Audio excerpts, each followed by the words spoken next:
We're not just going to talk about, playing over jazz standards and the nitty gritty of that. We're going to get into all of those things, of course, but we're going to talk, more generally about how can we be musicians and prepare ourselves to be professional musicians in the 21st century.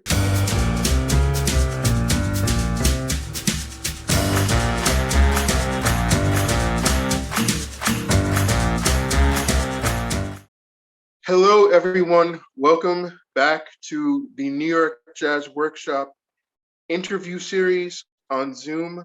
I am CJ Shearn, the content creator for New York Jazz Workshop, and I am here with Eli Hershiser, the youth program coordinator and my co-worker here at New York Jazz Workshop that I just recently met.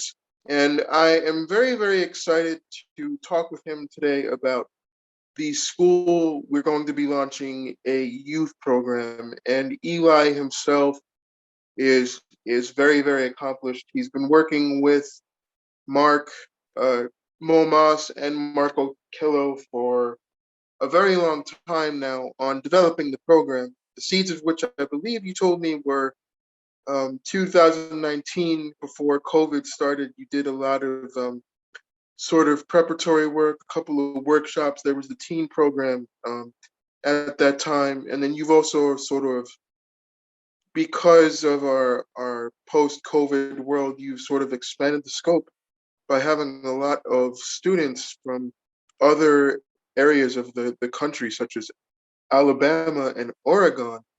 And this program is great because jazz education is sorely important. We need to continue to bring this music to a young generation, because jazz is really a music that you come to it. It doesn't come to you. And I read something very fascinating in a Washington Post interview with Christian McBride that was just posted, where he said that jazz is about keeping the tradition, but you also have to go outside that. So talk a little bit about the goals of the program and your aims to make young people excited about this music, but also allow them to explore it and both be cognizant of the tradition, but also expand beyond the tradition. Absolutely. Well, first of all, thank you, CJ, so much for taking the time and for hosting me today. This is excellent. But CJ pointed out a couple of excellent things. So I've been working closely with Mark and Marco for the past, probably 2018 is when we kind of started the seeds of the kind of youth programs. And I had the idea kind of on my own accord. And luckily I was able to meet, Mark halfway, and he was able to give me this wonderful platform of the New York Jazz Workshop to kind of, sprout those seeds and really, hit the ground running. It's something I did in college, actually. Was I took like an independent study class, and my big focus was how can I get more involved with youth in the city who maybe don't have, access, for example, to this music or to learning music in general. So that's kind of where it started, for me as an idea. So, but to bounce off of what you were saying, CJ, this program, first of all, we have a great summer program, coming up starting in July, and we're offering 4 weeks. Luckily in person again at a limited capacity, but also online at the same time. So we'll be able to host 5 students in person and up to 5 students online at the same time. We're trying to keep things flexible and open as we're still dealing with the COVID-19 pandemic. But what's really exciting about just this program in general, this camp and other future workshops, is that yes, our big focus is talking and learning, about jazz. And of course, that comes with so many different elements. But, the most important thing that we get to do is dive into the really nitty-gritty elements of just music in general. The things that make jazz what it is, but also translate to all sorts of genres and all sorts of musics. And, today, in the world that we live in with, all of the technology, YouTube, Spotify, people recording their own music in their bedrooms who never made music before. I mean, there's so much out there. We have to kind of, live in the world that we're actually in. And, we can't be stuck, doing the same things. We have to teach music and jazz in particular in such a way that is enticing to young people, but also shows them that these tools that we use in jazz are so applicable and broad and can be used, if mastered correctly, to perform and execute all sorts of music. And that's what I love about this program is we're not just going to talk about, playing over jazz standards and the nitty gritty of that. We're going to get into all of those things, of course, but we're going to talk, more generally about how can we be musicians and prepare ourselves to be professional musicians in the 21st century, because it's an incredibly different, scope and world that professional musicians have to navigate with so many different things happening. One thing we have to do is we have to wear all sorts of hats, right? We have to teach, we have to perform, we have to compose, we have to play in wedding bands, we have to busk in the park, we have to play restaurant gigs, we get to play the big gigs like the Village Vanguard, and you have to be able to play and adapt, to all styles and fit into all kinds of groups. And so, Mhm. ideally, the goal of this program is to explore, that kind of approach to learning this music. That's sure, it's about improvisation, it's about exploration and playing jazz standards and sticking to the tradition. But how can we take that the next step? How can we push that to the next level so that students can use this material to make and create whatever music they want, whatever music they truly love and identify with? So we're really, really excited. The summer program is going to be the start to that, and we're going to have many more things to come that are really going to expand on those ideas. I like something that you just said. You are going to be using this new format to, uh, in the world that we live in now, we have to integrate things in a different way, almost really innovate, honestly. Definitely.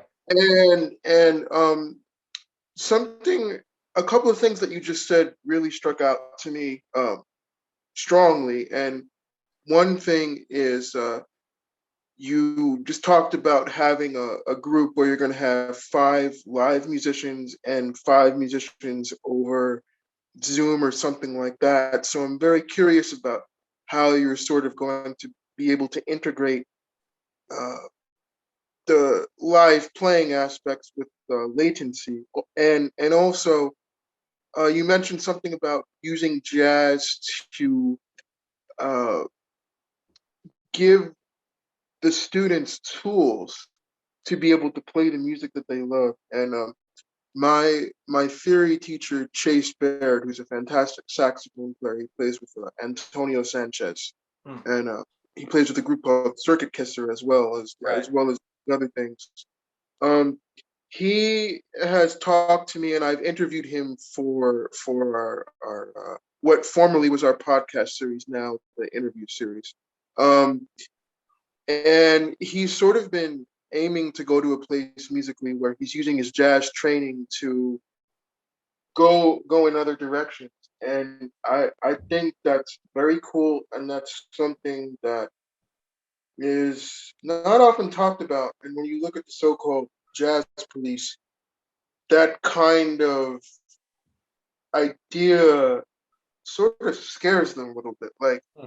where we're sort of disrespecting our roots or a masters or a tradition. I run in some circles where uh, certain musicians are held in almost a deity-like esteem, to the Sure. point where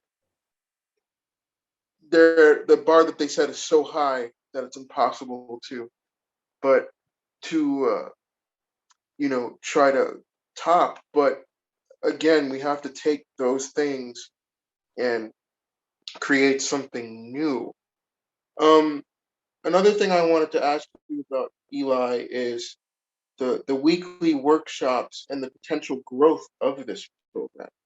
Sure. So just to start with the first thing you pointed out, talking about how are we going to integrate, online students and in learning. Well, this is something that all teachers across the whole world this year have been dealing with.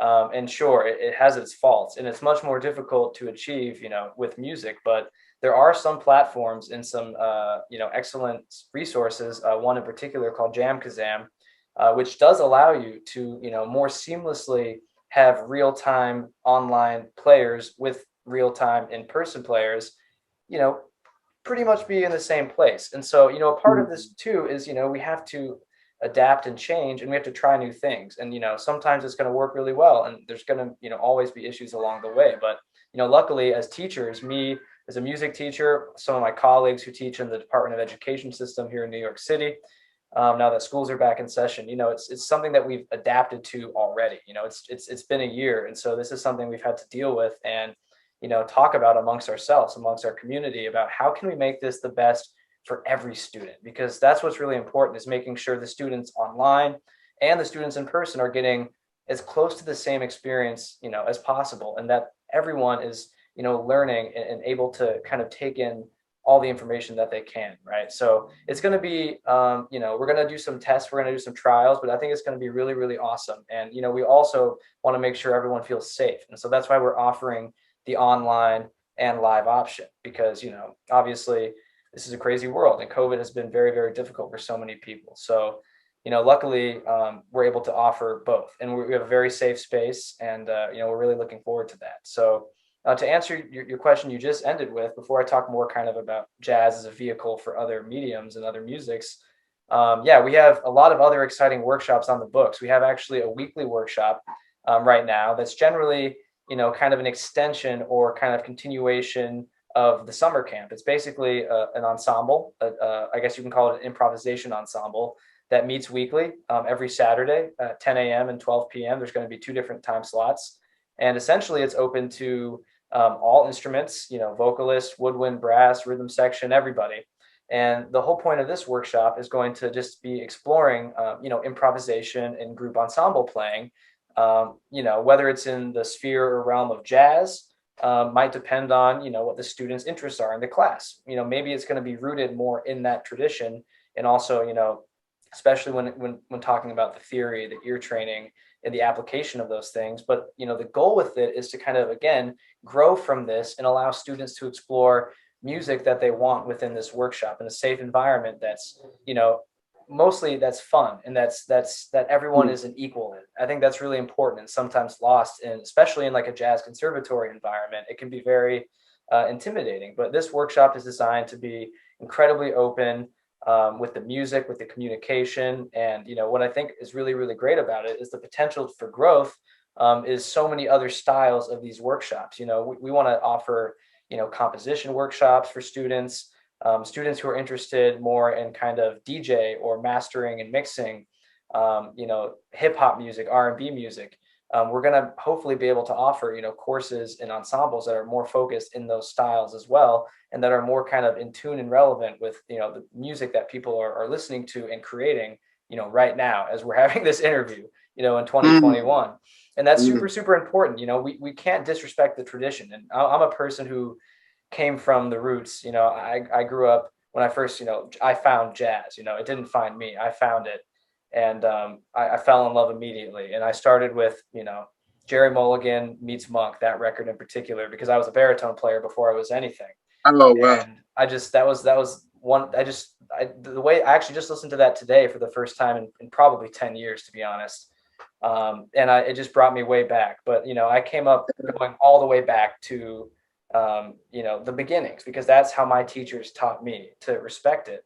But when I moved to New York City, I was able to meet teachers at the new school, Mark Momas, one in particular, and several other fantastic saxophone players and non-saxophone players as well, who were able to show me that, with these tools, with this study, there's opportunity to kind of hone your own thing, your own sound, your own style that may fall into this category and may have influences from the past, but also, again, are relevant and new to today's world. And I think that's what's really, really important. So I think our workshops, the summer workshop and also our weekly improvisation workshop, is going to really explore that conversation.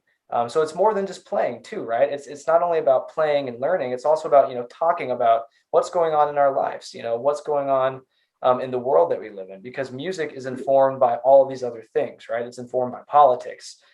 It's informed by social issues and social justice. It's informed by literally everything. And, I can't remember who said it, but, music and art always reflects the times, right? It's not the other way around, right? So if you really want to go back in time and see what was going on, study the visual art, study the audible art, look at what plays were being performed and what operas were being performed, because they're all going to be relevant to what kind of things were happening in the world, whether it was political strife or social strife or maybe peace and happiness. I mean, music and art are always, reflecting those truths the most. And so we have to have those conversations and talk about how we can, integrate that into our music as well. It's not just about the music, right? There's so many other parts that kind of create this wonderful thing. So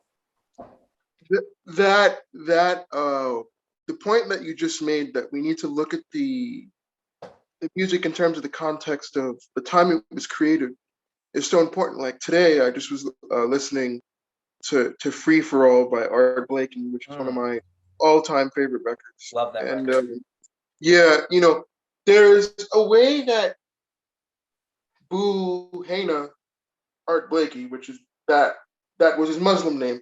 There's a way that Blakey was playing on that record in an intensity that is literally on no other record, and it's about the closest that Blakey ever came to the avant-garde.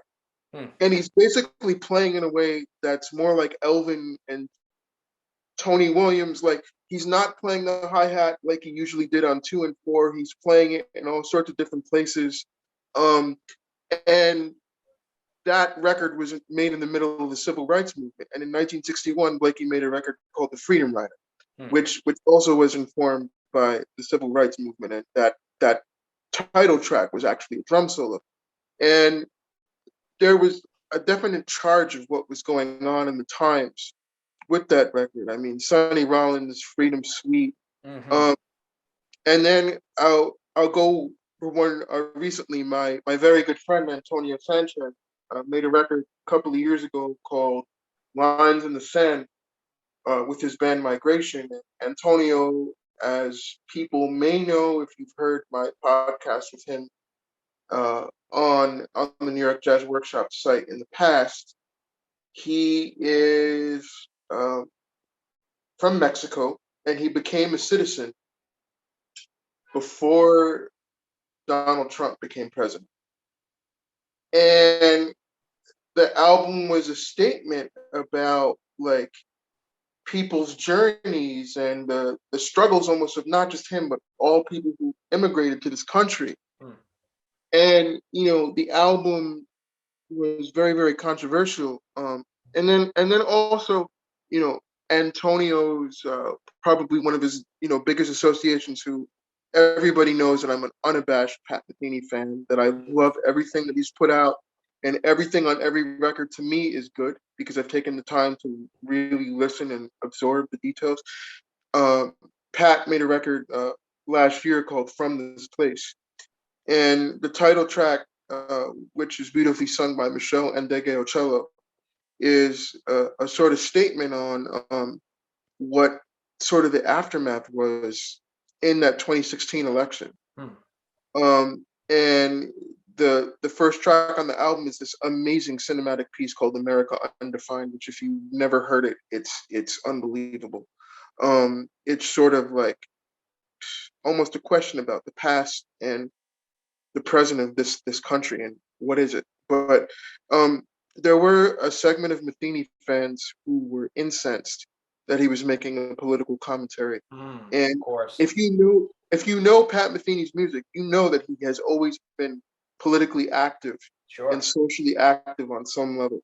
And I was getting into debates with people at Amazon, which is stupid, which is where this conversation took place. And I said, you cannot separate with jazz. You cannot separate the political and the social from the music.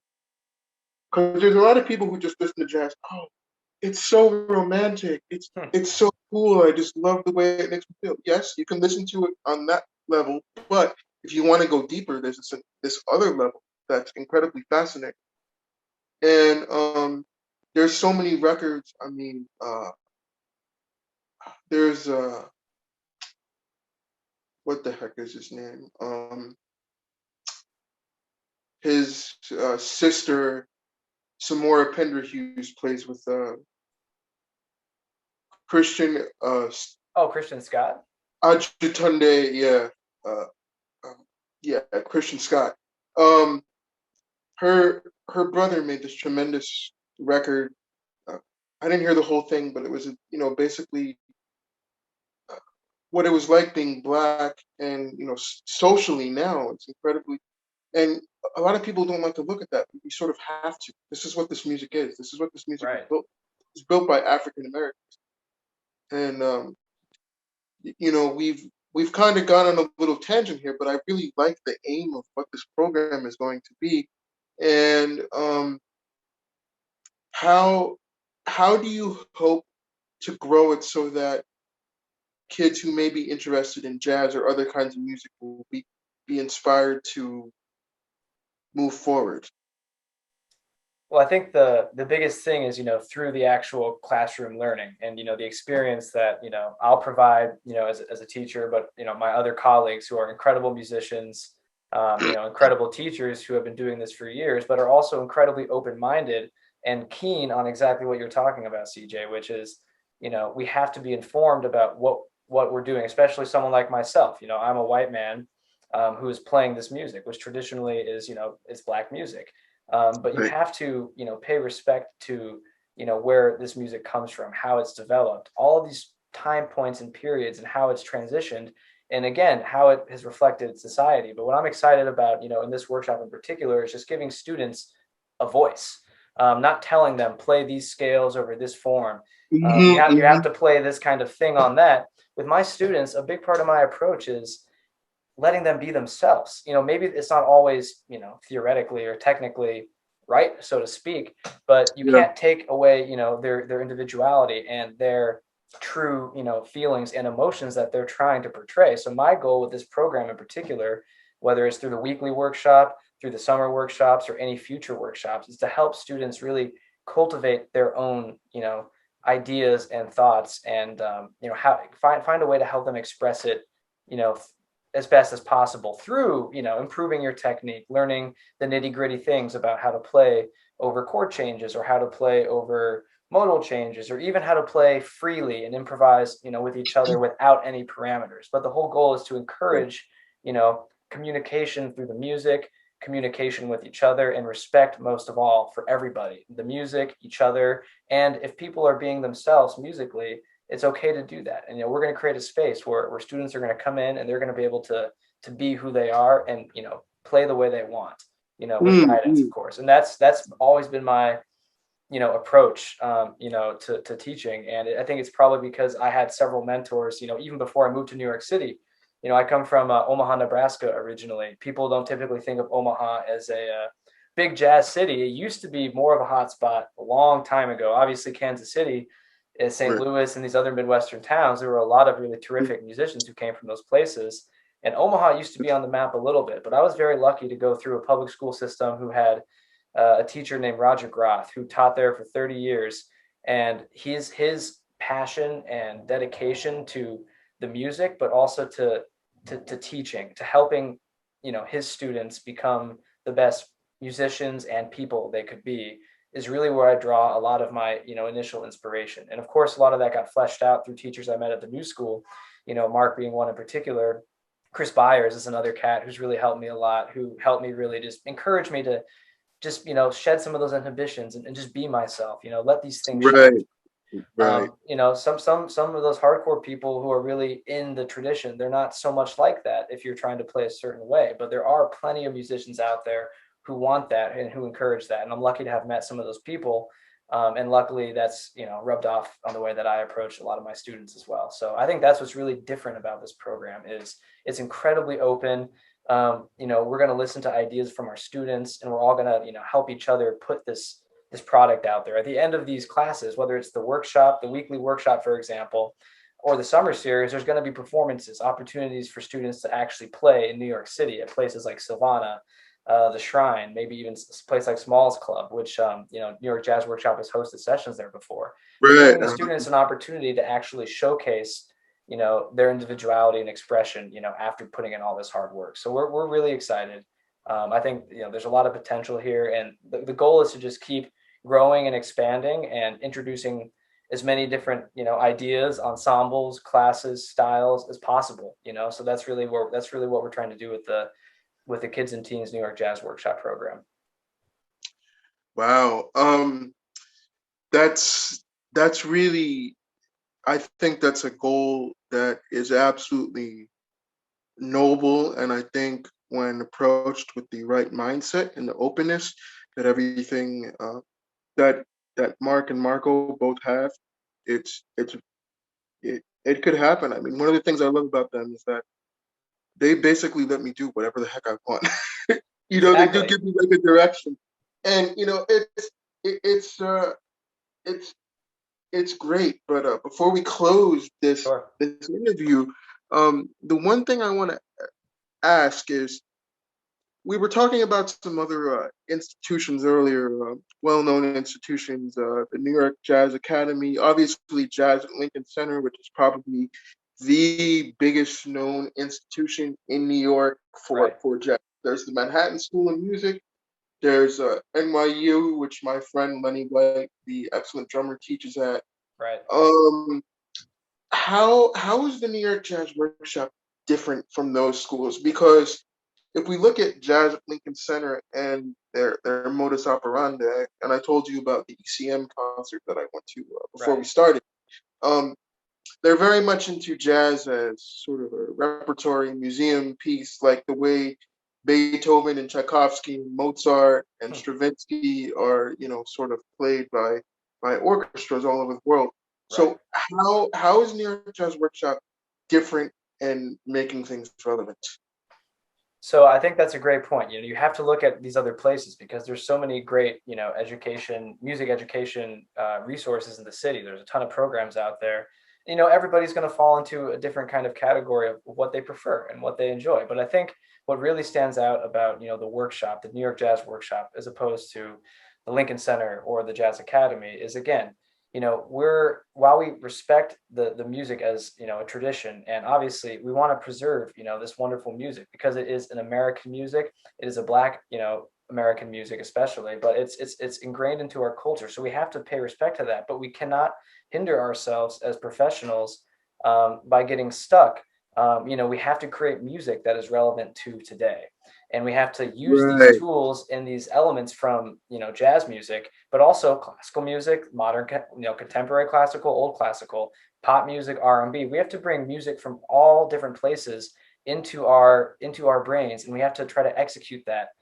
Because the fact of the matter is, as I stated at the beginning of the interview, is to be a professional musician in 2021 is very different from when it was in 1945 or you know 1950s or the 60s even, or the 1800s with some of these fantastic classical composers. The world Yeah. is a different place. So what we're preparing our students for is how to face their professional careers in the most creatively enriching way, the most realistic way, of course, but also in the most individual and fun way to do it. We're all about just expression, self-expression, how we can use all of these great parts of jazz music, all of these tools to help students perform, write, compose, record, play, mix the music that they want and that fits into the context of our modern world. That's really, I Mm, think, what stands out the most about the New York Jazz Workshop.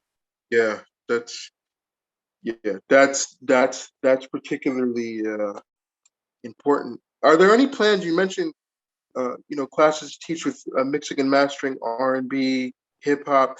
Are there any plans in the works for mastering jazz? Like, is there going to be any classes about that? So right now we have some tentative ideas, I would say, more so than set in stone plans. But we definitely want to introduce, whether it's a production style class or a technology style class, focusing on, logic, for example, Right. mastering through that, or whether it's through like a notation software, something like Sibelius, or for example, recording live instrumental music through a desktop or a laptop, creating R&B, hip hop, any other kind of music. We are in the Right. talks and we have a couple people in mind, but we're really trying to, add something like that to the program, especially. We're going to try really hard. Right now it's in the beginning works. But that's definitely a strong possibility because we want to show that, we have options, for everybody. And again, we have to fit into 2021. That's the biggest thing, and we have to Right, be right, realistic exactly. about what music people love and what music people are listening to. And so I think having as many options as possible is going to be incredible for students, for us as teachers, and just for us as teachers. Someone like myself who um, comes really from a jazz background, to learn more about what the students bring to me, what kind of music they love. They always say, and it's very true, your students teach you just as much as you teach them.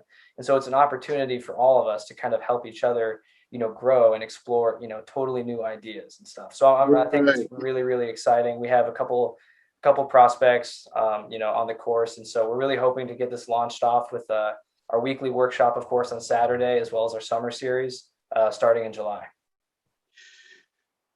Yeah, that sounds wonderful. And I just before we end here, I think the point you made about 2021 and remaining relevant to the time, there's almost an irony in that, because in our culture right now, there's this particular